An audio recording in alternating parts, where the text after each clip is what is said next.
Welcome to the Sales Influence Podcast, where we talk about finding the why in how people buy. I'm your host, Victor Antonio, and today we're going to talk about improving a specific sales behavior. Improving a sales behavior. Now, I was in last week. I was in Seoul, Korea, facilitating a 3-day program with a very nice company, and we had a guest come in and actually do a presentation. And the presentation was on a book by Dr. Marshall Goldsmith. Register that, Dr. Marshall Goldsmith, called Feed Forward. And this exercise, it was a very interesting exercise. And I remember, when they're asking people to get involved in the exercise and they asked me to get involved, I'm usually rolling my eyes, I have to be honest, when I do one of these exercises, because 99.9% of the exercises I do just seem dumb to me. I hate to be so blunt and honest, but this one was just a genuine surprise. I was like, oh, I like this exercise. After going through it, I was like, this is useful. So the author, Dr. Marshall Goldsmith, wrote a book called Feed Forward. Now, this was being presented by another gentleman. And so he facilitated this exercise. Now, here is the objective of the exercise. It is to get feedback, and I'll explain that a little bit because it's not feedback the way you typically would perceive it, but it's to get feedback on how to change a specific behavior. Now, the difference they highlight here between feedback and feed forward, feedback looks at past behaviors. In other words, people look at your past and try to give you feedback on what you need to improve based on what they've seen in the past. Feed forward is a different concept. You're soliciting ideas for things you should do in the future to change a behavior. Things you should look to do in the future to change a specific behavior. That's why it's called feed forward, because it is looking forward. Now, here's how the exercise works. Now, as you're listening to this, step number 1, I want you to pick one behavior you want to change or improve. Okay, just one behavior you want to change or you want to make an improvement on. Think of any behavior you like. Take a moment to think about it as you're listening to this audio. Now, let's assume that, let's tie it into sales. Let's keep it close to sales. Let's say that the behavior you want to change or maybe improve on is that you want to be better at closing, right? You just want to be better at closing. You want to learn better closing techniques. Or maybe you want to be a better presenter. You want to be able to present better, deliver pricing, deliver the demo, just be a better presenter. Or maybe you simply want to be able to build rapport quickly with your client or customer. So again, those are 3 options, right? Again, close better, present better, build rapport better. So think of a behavior that you would like to change or improve. Okay, think about it right now. Got it?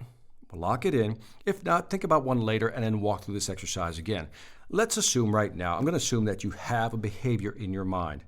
What I want you to do for the rest of the day, and if you're listening to this at night, do it the following day. But what I'd like you to do is find at least 5 or 10 people that you know, and go up to them and say, look, I'm trying to improve this behavior or change this behavior. Can you give me 2 ideas of what I could begin doing in order to improve or change this behavior? Now remember, it's all about the future. So what can I do in the future to improve or change this behavior? Now, when you ask for the 2 ideas, your goal, and here's the key part, is to only say thank you. First of all, listen attentively, obviously. Take notes if you must. But all you do is once you've been given the 2 ideas, all you can say is thank you. No other response is required. So imagine going to 10 people and asking them for 2 ideas on something that you can do going forward to improve or change a behavior. You're going to come out of there with like 20 ideas.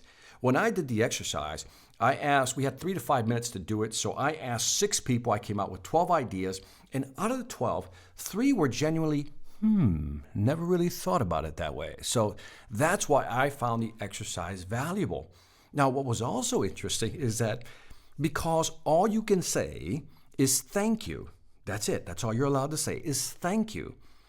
What happens is typically when somebody's giving you feedback, see if this has happened to you. When somebody's giving you feedback, typically what you would do is, especially if you're perceiving it as negative feedback, your brain is already thinking about a response, or what you're going to say to defend it or rationalize it or justify it. Your brain starts thinking about, well, maybe they don't understand this, I need to explain this.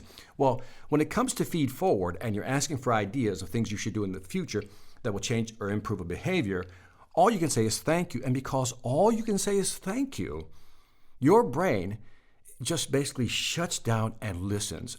And that to me was the insightful moment that my brain, literally, I had to tell my brain to turn off.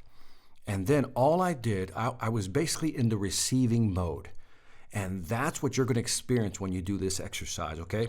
Now, if you're going up to somebody who obviously doesn't know about this exercise, it's okay to explain to them that, look, I'm doing this exercise, and I'm going up to 2 people or one person, to 10 people a day, but you're number 1, and I just want 2 ideas, and all I'm allowed to say for this exercise is thank you. And that way, when you just say thank you, it doesn't feel weird, right? Because if you just ask somebody for 2 ideas, and after they gave you the 2 ideas, you just said thank you and you walked away, it would just be a little weird. That's all I'm saying. So make sure you explain this. But now, let's say that you approach 10 people. You get 20 ideas. Now, let's say that out of those 20 ideas, 5 of them, they're pretty good. They're pretty good. So let's say that you got 5. You narrowed it down to 5. What I want you to do then is prioritize those 5. And over the next 5 weeks, based on priority, take the most important one first, begin to implement that. Now, you don't have to wait for 5 weeks. If you want to do it in 5 days, go right ahead. But if you really want to implement a behavioral change, it may take more than a day. So maybe it's worth just focusing on getting one technique right, then moving on to the second technique. Now, this is powerful because you could use this even with clients whose business you've lost. Ooh, here's a shift in paradigm. Here's how I thought I could use it. What if you lost a deal? Listen carefully. What if you lost a deal? And because you lost that deal, what if you took that same approach? Mr. Customer, I said, I want to ask you for 2 reasons that we lost this deal. And please understand that at the end of this, I'm only going to say thank you. I'm not trying to change your mind. I'm not trying to reverse the decision. I just want you to give me 2 reasons why you didn't buy from us. And then they're going to give you 2 reasons, and all you say is thank you. And you can explain to the customer, all I'm going to do is say thank you once you give me the 2 suggestions. Now, this is great because if you decide to use it this way, this exercise this way, by going back to customers whose business you lost, imagine that after doing this with 5 customers whose business you've lost, and they tell you why they didn't buy from you, and if it's something that you can change, then fantastic. Even if it's price, if you think about it, if it's price that tells you that you didn't create enough value in your presentation to make pricing go away. Whatever the case may be, no matter what they tell you, this is a good way of getting some feedback going forward. So again, the book Feed Forward by Dr. Marshall Goldsmith, check it out. And again, challenge yourself. Challenge yourself to do this exercise this week. Go up to at least 5 people. Let's make it easy. 5 people. Ask them for 2 ideas. And again, based on those 10 ideas that you're going to get, take the top 2 or 3 and begin to implement one every week. I challenge you. I want you to go forward, and I want you to do it. Again, thank you very much for listening to the Sales Influence Podcast. Another reminder, please go to iTunes, Stitcher, or Facebook, LinkedIn, or some of these other social sites. Leave some feedback. Some of you have left me some great feedback. Thank you. That tells me that I'm on the right track sometimes on the content that I'm delivering. Second, go to my website, seminarsonselling.com. Got some great sales training seminars and workshops for you on video that I think you and your company would enjoy. And last but not least, this is Victor Antonio, always thanking you, always reminding you, selling ain't hard when you know how. Take care.